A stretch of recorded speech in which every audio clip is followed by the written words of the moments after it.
She had been sitting in the private auction house for 2 hours, cradling the same glass of sparkling water, when the armed men walked in and sealed every exit.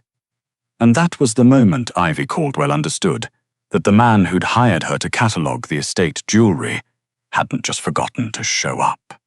He'd sold her. The crystal glass in Ivy Caldwell's hand was warm now. She'd been holding it so long the condensation had dried. Around her, the auction house hummed with the low, cultured chatter of Manhattan's wealthiest. Collectors in cashmere, dealers with practiced smiles, women draped in the kind of jewelry that Ivy spent her days cataloguing but would never own. She was not one of them, and she had never pretended to be. Ivy worked for Whitmore Estate Services, a mid-sized appraisal firm tucked into a brownstone on East 53rd. Her job was to arrive early, set up the display cases, cross-reference the lot numbers against the authentication certificates, and make herself invisible. She was exceptionally good at the last part. At 31, Ivy had built a quiet life around being overlooked. She had a gift for reading rooms, for noticing the small wrongnesses that other people missed. The hairline crack in a supposedly 18th century frame, the authentication certificate with a font 2 years too modern for its supposed date, the bidder who studied the exits instead of the lots. Tonight, the wrong things had started early. Her contact, the man who'd hired Whitmore to handle tonight's private sale, was a collector named Bradley Murch. She had spoken to him 4 times by phone. He'd been smooth, specific, and eager, which should have been the first warning. Men with old money were never eager. Bradley had commissioned Whitmore to authenticate and display 12 pieces from what he described as a family dispersal. Inherited pieces from a European estate, never publicly sold. The pieces were extraordinary. A 1920s Cartier brooch with Colombian emeralds, a set of Victorian mourning rings in jet and gold, a diamond parure that Ivy had dated conservatively to 1887, and that made her hands tremble slightly when she lifted it from the case. She had arrived at 6. Bradley had told her he would arrive by 7 to greet the guests. By 7:30, she had stopped checking her phone. By 8, she had stopped pretending she wasn't checking it. His number rang 4 times and went to voicemail. His assistant's number was disconnected. The firm's senior partner, when she called him in a quiet panic from the coat closet, told her to sit tight, look professional, and not embarrass Whitmore Estate Services. So Ivy sat. She smoothed the navy blue wrap dress she'd bought on a very careful sale budget, because the navy made her look, her best friend Carla had said, like someone who knew things. It had seemed like a sensible thing to wear to an auction house full of people who would decide within the first 3 seconds whether she was worth speaking to. At a size 16, in a room full of size 4s, Ivy had long since learned to armor herself with competence and posture. She sat straight. She made eye contact. She let them come to her if they wanted expertise, and they always did, eventually. She was rehearsing her 3rd politely worded voicemail to Bradley Murch when the energy in the room changed. It didn't announce itself. It seeped in, like cold water rising through floorboards. The conversations nearest the entrance dropped first, then the ones in the middle of the room. The string quartet in the far corner finished their phrase and simply didn't begin the next one. The caterers near the champagne table went very still, the way prey animals go still when something larger enters a clearing. Ivy set down her sparkling water. 4 men had come in through the main doors. They wore dark suits with the particular fit that meant they'd been cut to allow for something underneath. They didn't scan the room the way guests did, with interest, with appetite. They scanned it the way security professionals did, systematically, categorically. Exits, sight lines, threats. Behind them walked a man who made the room rearrange itself around him. He was tall, not imposing in the way of men who worked at it, but in the way of men who had simply always taken up that much space and found the world adjusted accordingly. His suit was charcoal, his shirt open at the collar. and the ease with which he wore them, suggested he had simply reached into a closet and dressed without a thought, and this was somehow more devastating than effort. His dark hair was cut close on the sides and left longer on top, and his jaw was the kind of sharp that painters used to make saints look dangerous. He wasn't looking at the jewelry. He wasn't looking at the guests. He was looking at the room the way a man looks at a problem he has already solved. Ivy recognized him the way you recognize a dangerous current, not because you've seen it, but because your body knows before your brain catches up. Raphael Mancini. He was not in the newspapers, exactly, but he was in the negative space around certain stories. When 3 federal investigations into the Port of Newark's shipping ledgers went cold in the same 18-month window, his name had appeared in one paragraph of one sealed deposition, later leaked to a financial crimes blogger who had subsequently moved to Portugal and stopped posting. When the Antonelli family's New Jersey operations collapsed overnight in 2019, leaving a power vacuum someone clearly filled, Mancini's name appeared in whispers on the forums that Ivy occasionally read at 2 a.m. when she couldn't sleep, and her brain wanted to catalogue things it shouldn't. He ran the Mancini Syndicate, shipping, insurance, a portfolio of legitimate investment firms that served as elegant camouflage. He had never been indicted. He had never been photographed at a crime scene. He had, by all accounts, never needed to be anywhere particularly dramatic, because things simply resolved themselves before drama became necessary. Until tonight, apparently. One of his men, the one nearest the door, with a scar bisecting his left eyebrow, spoke to the room in a voice that carried without effort. "We apologize for the interruption. The evening's auction has been postponed. Please proceed toward the service exit to your left. Your coats will be returned to you. Do not take your phones out." There was a beat. Then the room moved. Not panicked. These were people who had too much to lose to cause a scene, but they moved with the specific efficiency of wealthy people, recognizing a situation where wealth was not the relevant currency. Chairs slid back. Heels clicked toward the service corridor. Nobody made eye contact with the men at the door. Within 90 seconds, the auction room was nearly empty. Ivy did not move. She was not, in her own assessment, particularly brave. She was, however, deeply inconvenient to herself. Her legs simply did not stand up. Her brain produced a detailed argument for why standing would be premature and continued producing it, while the room emptied around her and she remained in her chair, beside display case number 4, next to the 1887 diamond parure, with her warm glass of sparkling water and her navy blue wrap dress, and absolutely nowhere to be. The heavy double doors at the front of the room closed. She heard the locks engage. Raphael Mancini crossed the room. He moved without sound on the parquet floor, which should not have been possible for a man his size. He stopped at the display case beside her, looked down at the diamond parure for a moment. Genuinely looked at it, she noticed, with the unhurried focus of someone who actually knew what they were seeing. And then he looked at her. His eyes were a pale, startling grey. They were the kind of eyes that made you feel you'd been read before you'd opened your mouth. "You're not a buyer," he said. His voice was low and even, with the faintest trace of an accent she couldn't immediately place. Something Italian in the vowels, flattened by years of American consonants. "No," Ivy said. Her voice came out steadier than she felt, which she credited to 8 years of explaining to condescending dealers why they were wrong about a provenance date.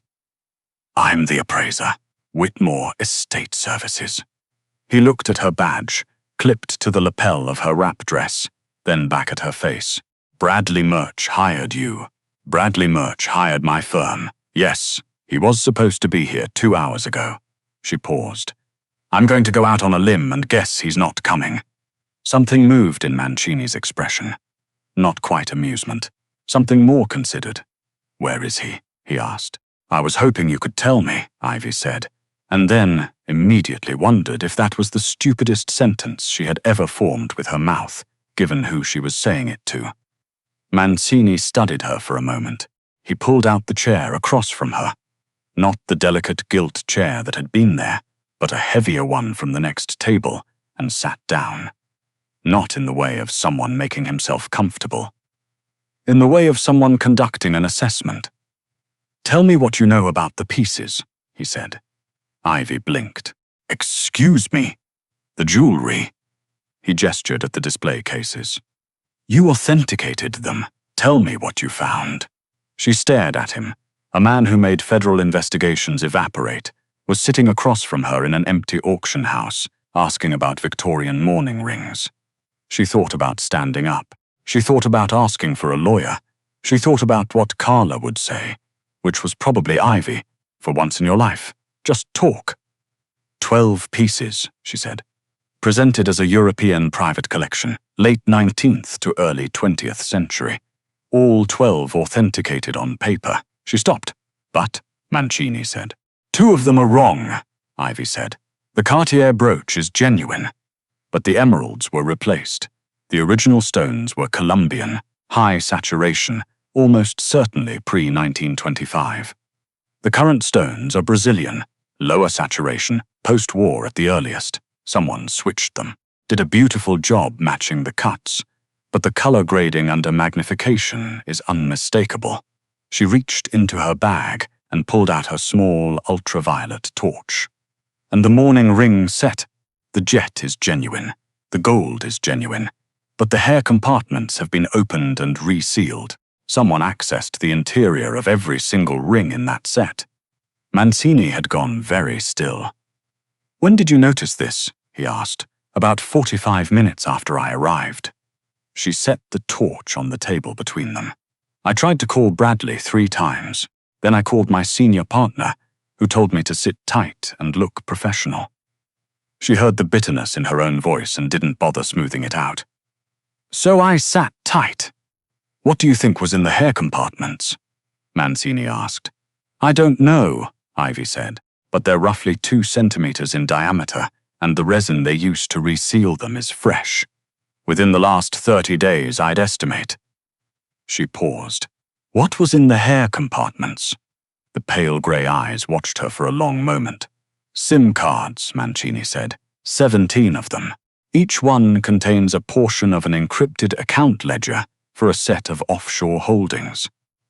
Together, they constitute the complete financial architecture of a competitor's operation.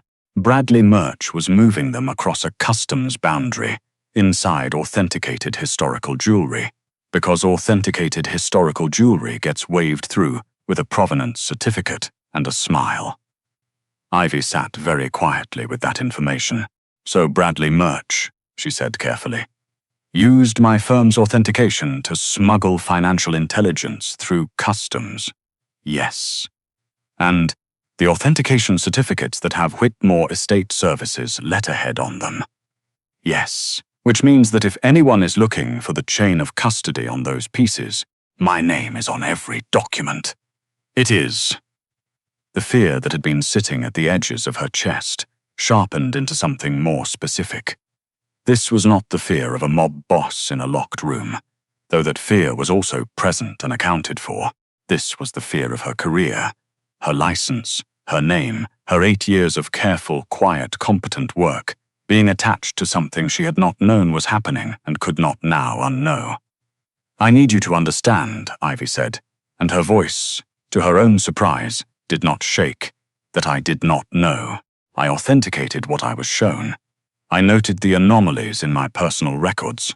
I tried to reach the client. I have done nothing wrong." "I know," Mancini said. She had not expected that.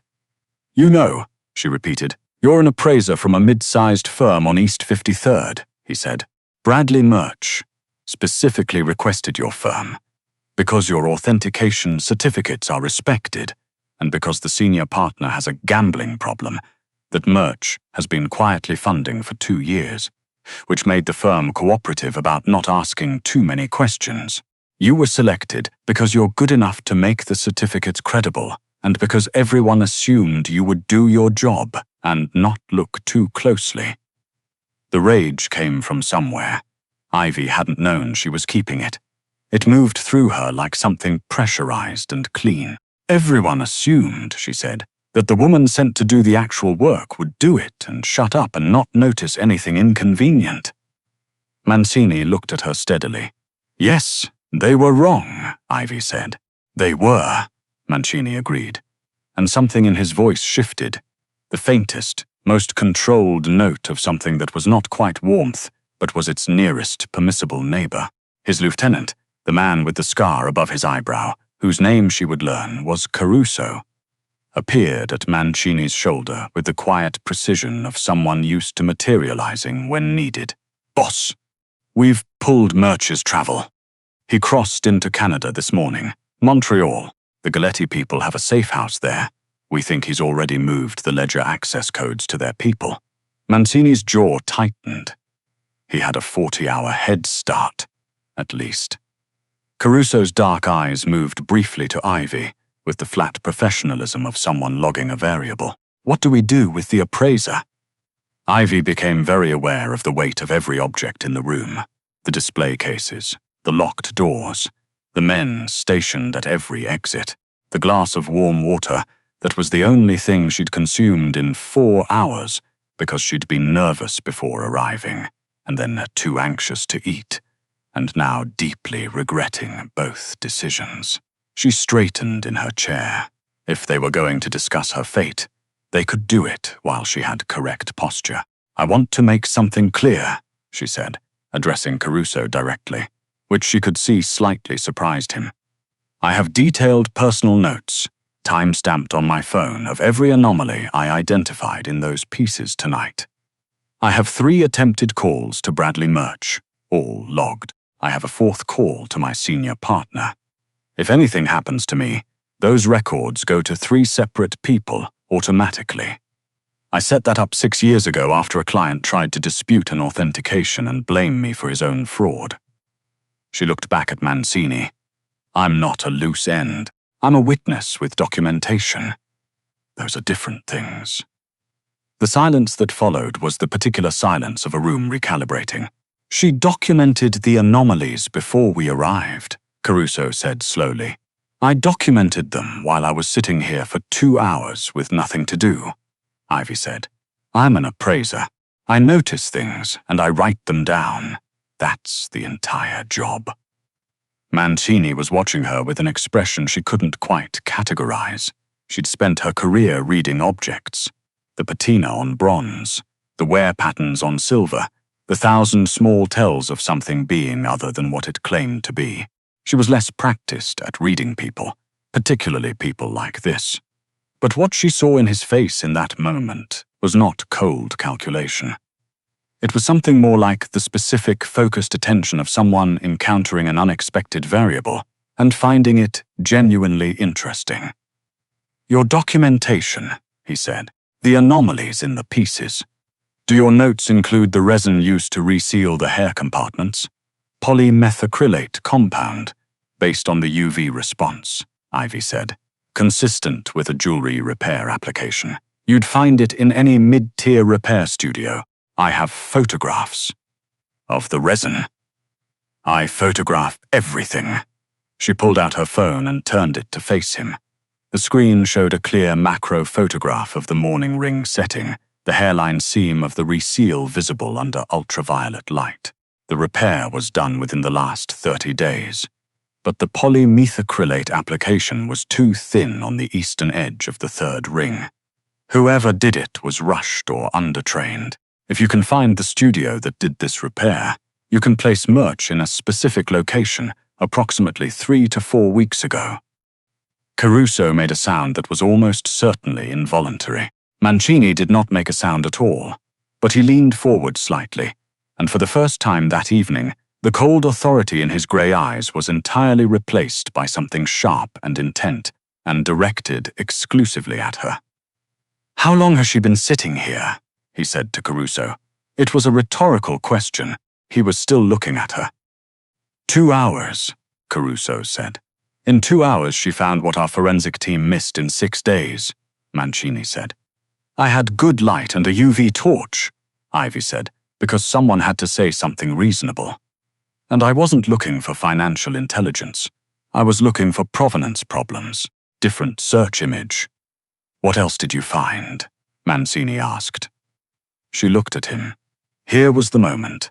She had found something else, something she had written down in her private notes at 7:43 p.m. and then sat with, turning it over because she didn't know what it meant, and she had no one to tell. She could keep it. She was already a variable in someone else's problem. She did not need to volunteer herself as a resource. But she had been sitting in this room for 2 hours, and she had found a thing, and she had not been able to tell anyone, and the specific frustration of that, of seeing something clearly and having nowhere to put it, was, she realized, more intolerable to her than fear. The diamond parure, she said. The one I dated to 1887. The piece is genuine. The provenance is genuine. But the setting on the central pendant was recut. Not recently, I'd put it in the mid-90s, and the recut was done to widen the central bezel without visibly altering the exterior profile. The bezel is now approximately 3 millimeters deeper than the original design. Under magnification, there's a secondary layer visible beneath the center stone. She paused. I think there's something inside it. I didn't touch it once I noticed, because it wasn't my place. But if you want to know where Bradley Murch kept his insurance, she nodded toward display case 4. I would start there. The room went quiet in a different way than before. Caruso crossed to the display case. Mancini did not move, but his eyes tracked Caruso's approach. When Caruso lifted the pendant under the magnification lamp and rotated it carefully, the small sound he made was enough. There's a chip in here, Caruso said. Micro SD, custom housing. Mancini stood. He walked to the case and looked at the pendant for a long moment. Then he looked back at Ivy. She was still sitting in her chair. Her wrap dress was wrinkled from 2 hours. In an auction house chair. She was aware, slightly flushed from the adrenaline and the low-grade hypoglycemia of not eating since noon, and her hair was doing the thing it did in the 3rd hour of any stressful event. Where it remembered it was naturally curly and began defecting from the blowout she'd given it at 5 a.m. She looked exactly like a person who had been sitting in a locked room for 2 hours being afraid, and then angry about being afraid, and then suddenly, unexpectedly useful. Mancini looked at her for a long time. The particular quality of his attention had changed in a way she couldn't precisely articulate. It had narrowed, but not in the way of threat narrowing, in the way of focus narrowing, like a lens adjusting. Your name, he said. Your full name. Ivy Jean Caldwell, she said. Ivy. He said it without inflection, and somehow that was more unsettling than if he'd loaded it with intention. He came back to the table and stood across from her. Bradley Murch used your name on documents that tie you to this room tonight. Whatever is on this chip may complicate your professional situation significantly. If you walk out of here alone, there are people who will assume you were not a neutral party. I know, Ivy said. You can't go home tonight. I'd arrived at that conclusion already. She pressed her fingers against the table. You're going to tell me I have 2 choices. You're going to offer to protect me in exchange for something, Ivy said.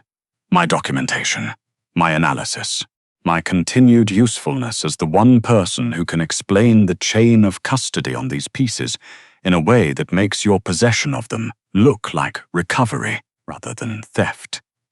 She looked up at him. What I want to know is what you get out of also keeping me safe, because the calculation only works if I'm more useful, alive, and cooperative than I am as a loose variable. The quiet stretched between them. You see things, Mancini said finally, clearly without being asked, and then you tell the truth about what you see, even when it is not safe to do so. His voice was low and precise. That is an extremely rare quality. It's a professional liability, mostly, Ivy said. Not in my world, he said. She looked at him steadily. He was not trying to charm her. She was certain of that. Men who were trying to charm her looked slightly different. They angled themselves toward you. They softened their voices into something warmer. Mancini was simply stating a fact, and she found, to her own deep inconvenience, that she believed him. "If I come with you," she said, "I want 3 things. I want my firm's name cleared when this is over. I want the documentation trail on these pieces to show clearly that Whitmore's authentication was used without full disclosure. And I want to know what's on that chip before anyone else does." "The first 2 I can arrange," Mancini said. "And the third?" "You'll see it at the same time I do," he said. "You have my word." It was not, Ivy thought, the kind of word that came with a legal framework or a witness's clause or any of the protections she would normally require before extending professional trust. It was the word of a man who had built an empire on the precise and total weight of his word, which meant it was either worthless or it was everything. She stood up from the chair. She picked up her UV torch and her bag, and her phone. "You're going to need someone to explain the polymethacrylate compound to your forensic team," she said. "They'll have looked at it and decided it was structural." "It isn't. I know," Mancini said. "And the emerald substitution has a paper trail, if you know what to look for in the insurance records. Whoever swapped the stones filed a loss claim. I can find it. Can you?"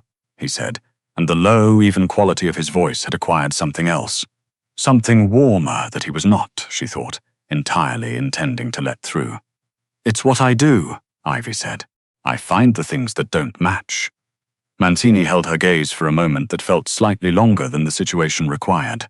"Then we should go," he said, and extended his hand, not to grip her arm, not to guide her. An open hand, a choice. Ivy looked at it. She thought about her apartment on West 82nd. The takeout containers in her recycling.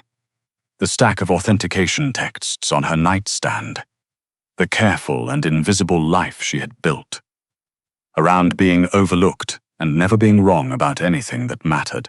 She thought about a man with pale grey eyes who had, in the past 40 minutes, looked at her the way she looked at the 1887 diamond parure, with the specific, held attention of someone recognizing that the thing in front of them was not what everyone else had assumed it was.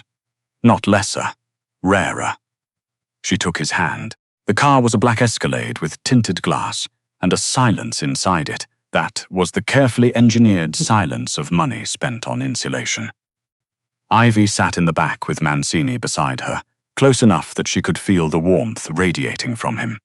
New York moved past the windows in smears of amber and white. She recognized the route. They were heading toward the west side, away from the main bridges. "Where are we going?" she asked. "My building," Mancini said. "I have a forensic team there. And a kitchen," he added, glancing at her sideways. "When did you last eat?" Ivy blinked. "Noon." He said something in Italian to Caruso in the front seat that she didn't catch. She filed away the fact that he had noticed she hadn't eaten. She filed away a lot of things. The building was pre-war limestone on Riverside Drive.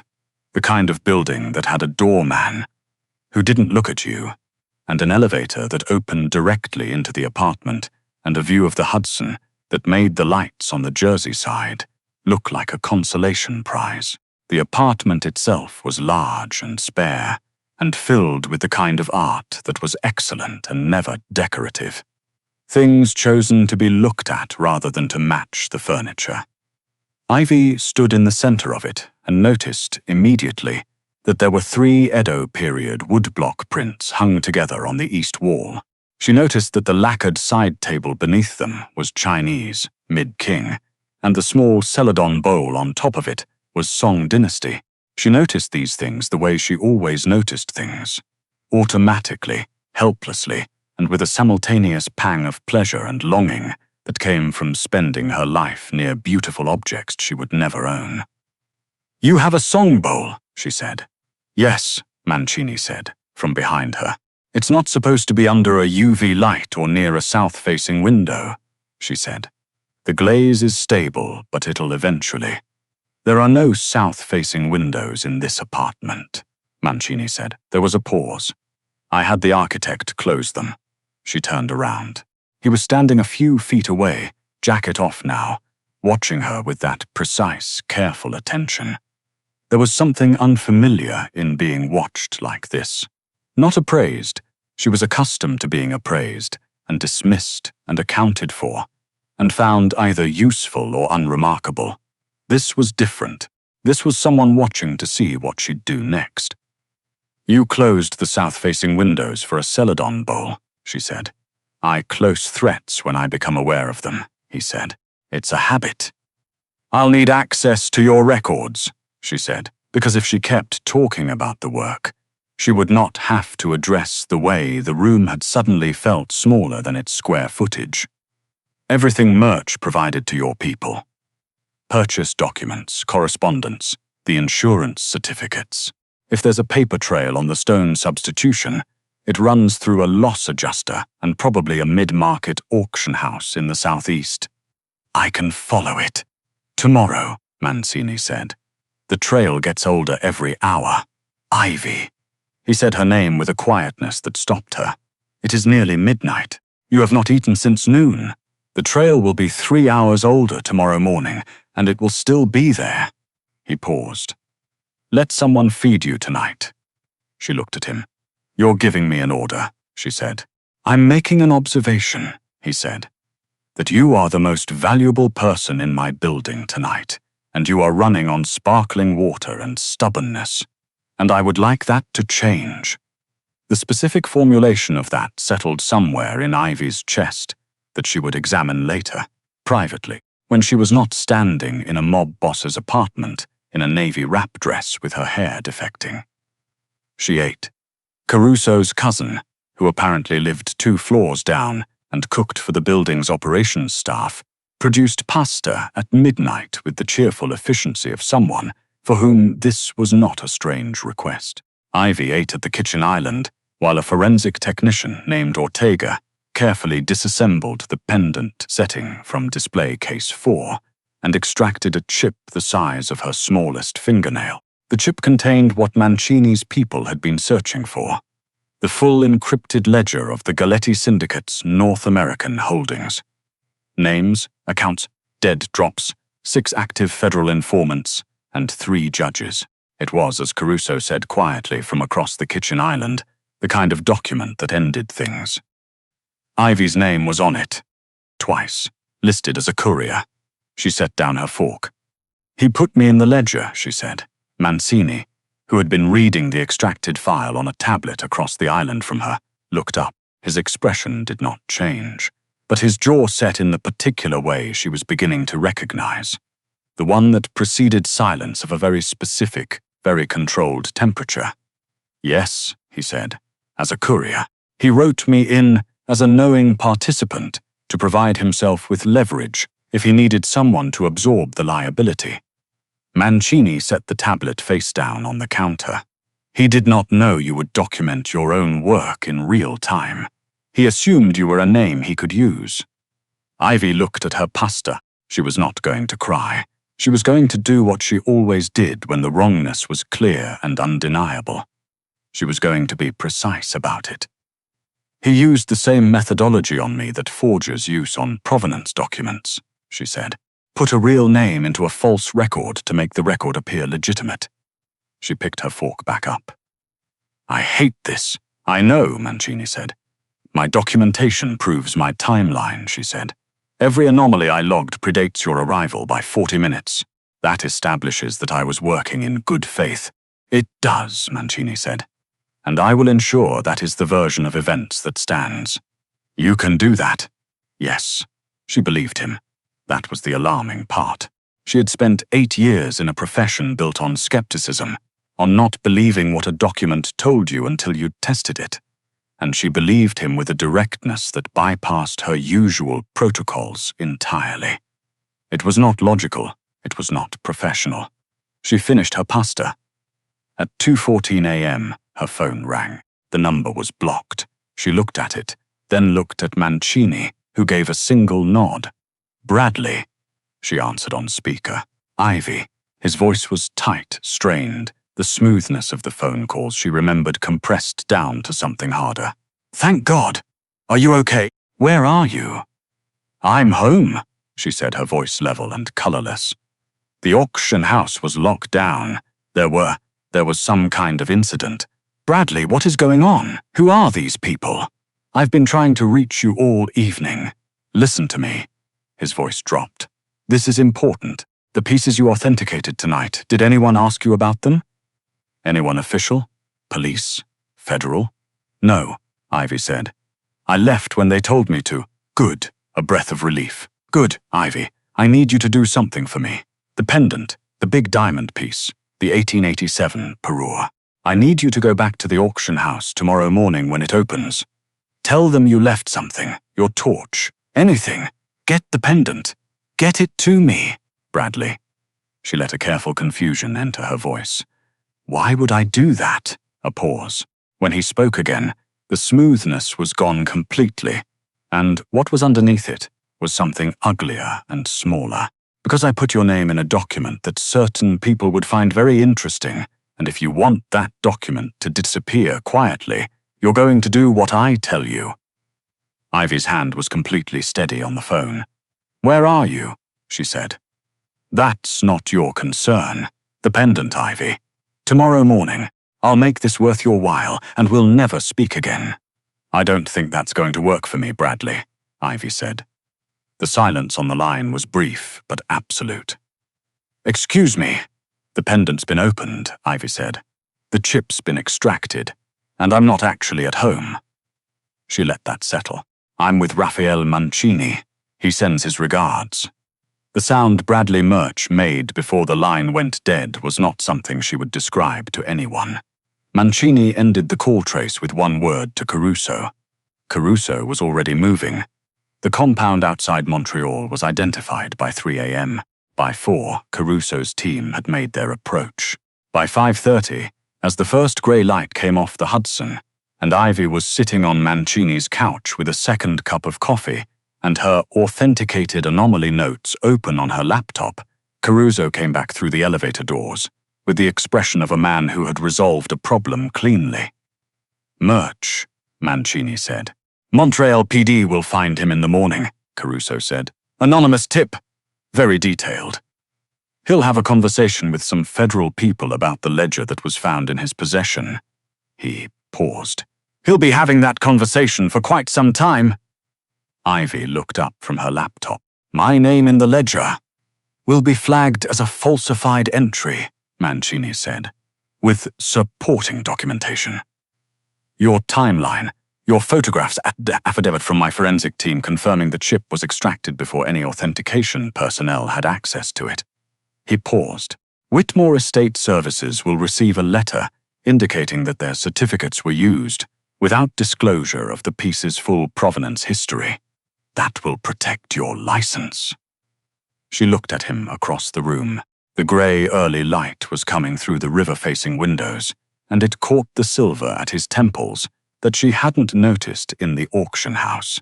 He looked, she thought, like a man who had been awake all night and would not acknowledge it because acknowledging it would be a form of complaint, and he did not complain. You arranged all of that, she said. I made calls, he said. From your phone. At 4 a.m. People answer my calls, he said simply. Ivy closed her laptop. She was exhausted and the coffee was very good. And she was sitting on a couch in a Riverside Drive apartment, looking at an Edo print and a Song Dynasty Celadon bowl, and a man who had, in the course of one night, looked at her the way she looked at things she valued. Fully, specifically, without reservation. What happens now? She asked. You sleep, he said. There's a guest room. In the morning, my people will get your things from your apartment. You'll stay here until the federal case clarifies, which will take a few weeks. A few weeks, she said. You are still in the ledger until it's formally redacted, he said. Until then, you are safer here. She looked at him steadily. And after it's formally redacted, he came and sat on the other end of the couch, not close, not at a distance that suggested anything other than the choice to be in the same room.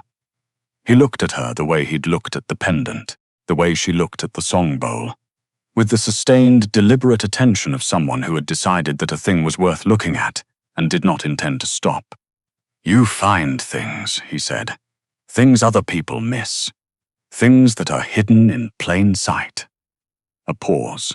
I have been in this business for 20 years and I have never had a forensic team that could do in 40 minutes what you did while sitting alone in an auction house, eating nothing and being afraid. I wasn't afraid the whole time, Ivy said. By the end, I was mostly just hungry. The line at the corner of his mouth was small and brief and entirely genuine. After, he said, I would like you to keep finding things. For me, with compensation that reflects what you're actually worth.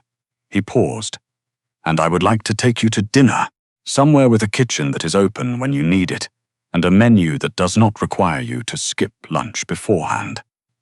Ivy looked at him. You are asking me, she said carefully, to work for you, and also to have dinner with you. I am telling you, he said, that you are not a prop, and you are not a variable, and you are not a name on a document that someone else filled in. You are Ivy Jean Caldwell, and you walked into a locked room tonight and found everything. The low, even voice had a weight to it now, settled and certain.